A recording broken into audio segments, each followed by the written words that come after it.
इस लेक्चर में हम रेडियस फाइंड करेंगे, जबकि हमें गिवन वैल्यूज़ होंगी, जैसे लेंथ गिवन होगी और एंगल गिवन होगा जिसको थीटा से रिप्रेजेंट किया गया। तो देखते हैं इसके लिए सॉल्यूशन।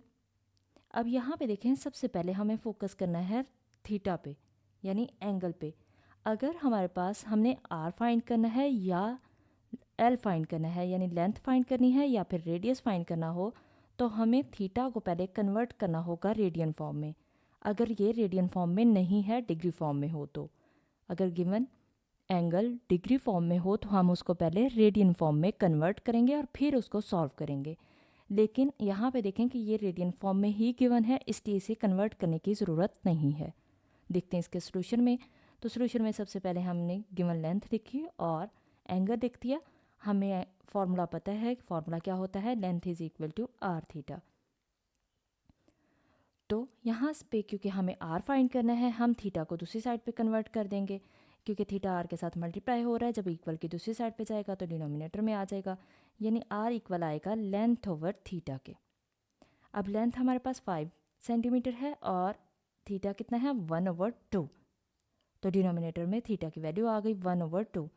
अब इसमें हम वही रूल लगाएंगे कि डिनोमिनेटर के नीचे अगर डिनोमिनेटर आ रहा हो तो वो ऊपर न्यूमिनेटर से मल्टीप्लाई हो जाता है, यानी ये डिवाइड में वैल्यू थी तो ये 5 से मल्टीप्लाई हो जाएगी। इसको हम कैसे लिखेंगे, इसको हम लिखेंगे 5 मल्टीप्लाई बाई 2 डिवाइडेड बाई 1। ये रूल आप जानते होंगे कि a/b डिवाइडेड बाय c/d हो तो हम इसको कैसे लिखते हैं कि a/b, और ये d इससे मल्टीप्लाई होता है और c इससे मल्टीप्लाई हो जाता है। तो इसी रूल से हमने इसको सॉल्व किया। 5 मल्टीप्लाई बाई 2 कितना आ जाएगा, 10। इसका मतलब हमारे पास रेडियस कितना आ गया, 10 सेंटीमीटर। एक और क्वेश्चन देखते हैं इसके लिए। जैसे लेंथ हमें गिवन है 5 सेंटीमीटर। अब यहाँ पे देखें कि थीटा 45 डिग्री है। तो क्या कहा था मैंने कि जब रेडियस को हमें फाइंड करना हो, रेडियस फाइंड करना हो या फिर लेंथ फाइंड करनी हो, तो हम थीटा को कन्वर्ट करेंगे पहले रेडियन फॉर्म में। देखते हैं इसका सोल्यूशन। तो सोल्यूशन में हमने गिवन वैल्यूज़ लिखी। यहाँ पे देखें कि हम 45 डिग्री को पहले रेडियन मेजर में एंगल में चेंज करेंगे। इसके लिए हम क्या करेंगे, हम 45 डिग्री को मल्टीप्लाई करेंगे π/180 रेडियन से, तो ये रेडियन फॉर्म में आ जाएगा। यानी π/180 से मल्टीप्लाई करें तो ये रेडियन फॉर्म में आ जाएगा। तो 7 रेडियन लिखना ज़रूरी है। इसको हम मज़ीद सॉल्व करेंगे। तो यहाँ पे देखें कि लेंथ किसके इक्वल होती है, आर थीटा के, क्योंकि हमें आर फाइंड करना है। आर इसी साइड पे रहेगा और थीटा दूसरी साइड पे डिवाइड हो जाएगा, दूसरी साइड पे जाएगा तो डिनोमिनेटर में आ जाएगा।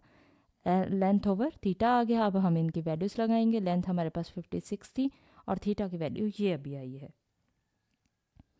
हम इसको मज़ीद सॉल्व करेंगे और सॉल्व करने के बाद इस पूरी वैल्यू को हम सॉल्व करेंगे, यानी 45 मल्टीप्लाई बाय π/180। और π/180 हम कैसे लिखेंगे, हम कैलकुलेटर पे इसको लिख सकते हैं। शिफ्ट पाई प्रेस करें और इक्वल प्रेस करें तो हमारे पास 3.1416 वैल्यू आएगी। उसको हम 180 से डिवाइड करेंगे और फिर 45 से मल्टीप्लाई कर देंगे तो हमारे पास 0.785 आ जाएगा।